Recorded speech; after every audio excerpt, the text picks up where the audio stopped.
नमो भगवते तस्मै कृष्णायादभूतकर्मणे रूप नाम विभेदेन जगत कीर्तियो यतः सच्चिदानन्दरूपाय विश्वोत्पत्त्यादिहेतवे तापुत्रे विनाशाय श्रीकृष्णाय वयं नमः।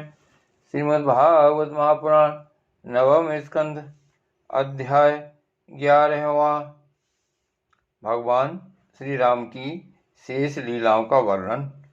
श्री सुखदेव जी कहते हैं, परीक्षित, भगवान श्री राम ने गुरु वशिष्ठ जी को अपना आचार्य बनाकर उत्तम सामग्रियों से युक्त यज्ञों के द्वारा अपने आप ही अपने सर्वदेव स्वरूप स्वयं प्रकाश आत्मा का यजन किया। उन्होंने होता को पूर्व दिशा, ब्रह्मा को दक्षिण, अर्धवायु को पश्चिम और उद्गाता को उत्तर दिशा दे दी। उनके बीच में जितनी भूमि बच रही थी वह उन्होंने आचार्य को दे दी। उनका यह निश्चय था कि संपूर्ण भूमंडल का एकमात्र अधिकारी निःस्पृह ब्राह्मण ही है।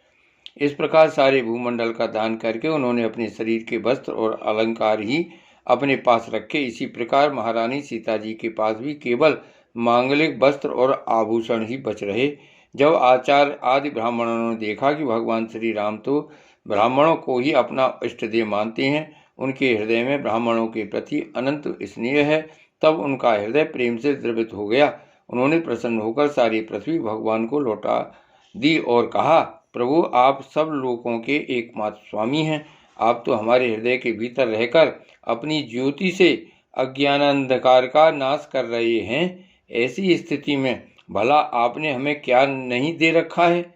आपका ज्ञान अनंत है। पवित्र कीर्ति वाले पुरुषों में आप सर्वश्रेष्ठ हैं। उन महात्माओं को जो किसी को किसी प्रकार की पीड़ा नहीं पहुंचाते, आपने अपने चरण कमल दे रखे हैं। ऐसा होने पर भी आप ब्राह्मणों को अपना इष्टदेव मानते हैं। भगवान, आपके इस राम रूप को हम नमस्कार करते हैं।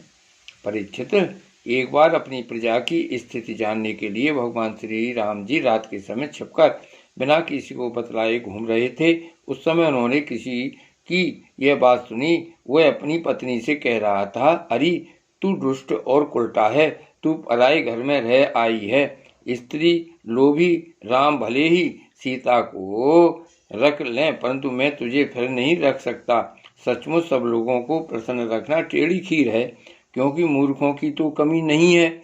जब भगवान श्री राम ने बहुतों के मुंह से ऐसी बात सुनी तो वे लोकापवाद से कुछ भयभीत से हो गए। उन्होंने श्री सीता जी का परित्याग कर दिया और वे वाल्मीकि मुनि के आश्रम में रहने लगी। सीता जी उस समय गर्भवती थीं। समय आने पर उन्होंने एक साथ ही 2 पुत्र उत्पन्न किए। उनके नाम हुए कुश और लव। वाल्मीकि मुनि ने उनके जात कर्मादि संस्कार किए। लक्ष्मण जी के 2 पुत्र हुए, अंगद और चित्रकेतु। परीक्षित, इसी प्रकार भरत जी के भी 2 ही पुत्र थे, तच्छ और पुष्कल। तथा शत्रुघ्न के भी 2 पुत्र हुए, सुबाहु और श्रुतसेन। भरत जी ने दिग्विजय में करोड़ों गंधर्वों का संहार किया। उन्होंने उनका सब धन लाकर अपने बड़े भाई भगवान श्री राम की सेवा में निवेदन किया। शत्रुघ्न ने मधुबन में मधु के पुत्र लवण नामक राक्षस को मारकर वहां मथुरा नाम की पुरी बसाई। भगवान श्री राम के द्वारा निर्वासित सीता जी ने अपने पुत्रों को वाल्मीकि जी के हाथों में सौंप दिया और भगवान श्री राम के चरण कमलों का ध्यान करती हुई वे पृथ्वी देवी के लोक में चली गईं। यह समाचार सुनकर भगवान श्री राम ने अपने शोकावेश को बुद्धि के द्वारा रोकना चाहा, परंतु परम समर्थ होने पर भी वे उसे रोक न सके, क्योंकि उन्हें जानकी जी के पवित्र गुण बार बार स्मरण हो आया करते थे। परीक्षित, यह स्त्री और पुरुष का संबंध सब कहीं इसी प्रकार दुख का कारण है। यह बात बड़े बड़े समर्थ लोगों के विषय में भी ऐसी ही है। फिर ग्रहासक्त विषयी पुरुष के संबंध में तो कहना ही क्या है। इसके बाद भगवान श्री राम ने ब्रह्मचर्य धारण करके 13,000 वर्ष तक अखंड रूप से अग्निहोत्र किया। तदंतर अपना स्मरण करने वाले भक्तों के हृदय में अपने उन चरण कमलों को स्थापित करके जो दंडक वन के कांटों से विंध गए थे, अपने स्वयं प्रकाश परम ज्योतिर्मय धाम में चले गए। परीक्षित, भगवान के समान प्रतापशाली और कोई नहीं है, फिर उनसे बढ़कर तो हो ही कैसे सकता है। उन्होंने देवताओं की प्रार्थना से ही यह लीला विग्रह धारण किया था। ऐसी स्थिति में रघुवंश शिरोमणि भगवान श्री राम के लिए यह कोई बड़े गौरव की बात नहीं है कि उन्होंने अस्त्र शस्त्रों से राक्षसों को मार डाला या समुद्र पर पुल बांध दिया। भला उन्हें शत्रुओं को मारने के लिए बंदरों की सहायता की भी आवश्यकता थी क्या? यह सब उनकी लीला ही है।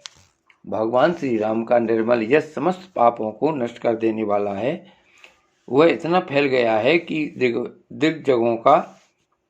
दिग्गजों का श्यामल शरीर भी उसकी उज्ज्वलता से चमक उठता है।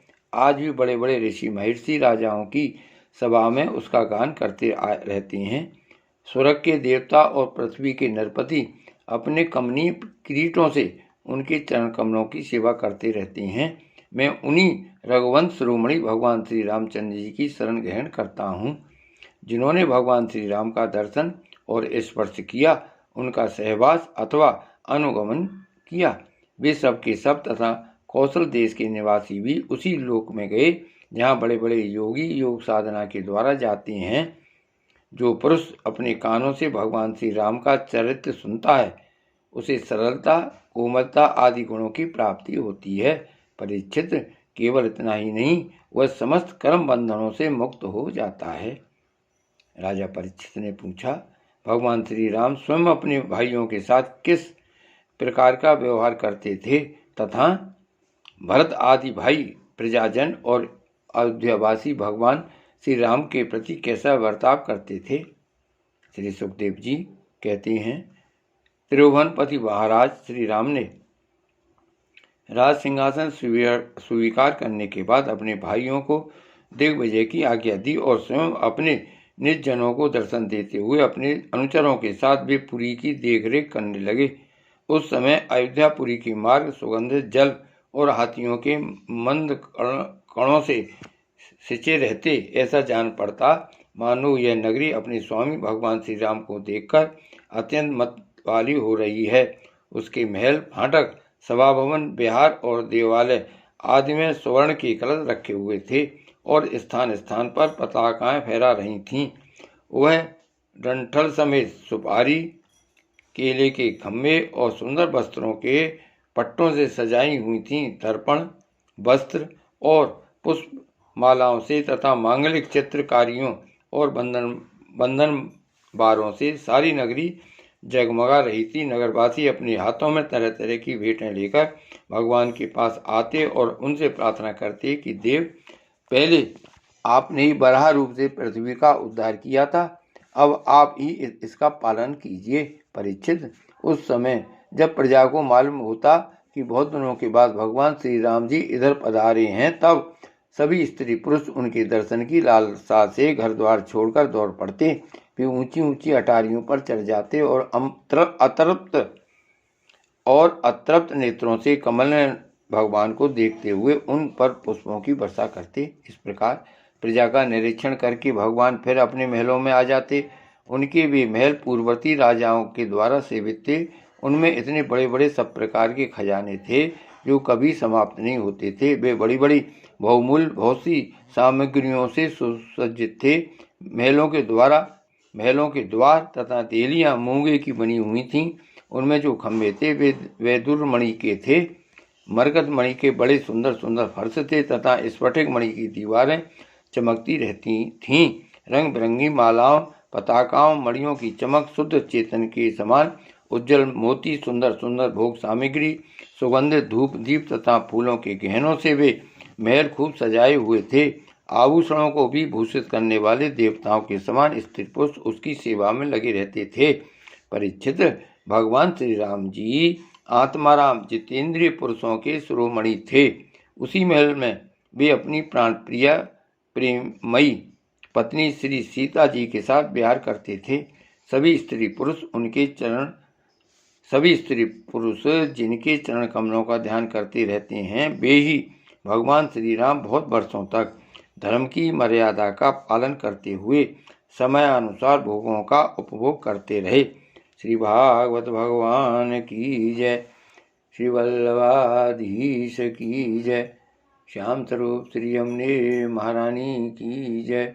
श्री गोवर्धननाथ की जय।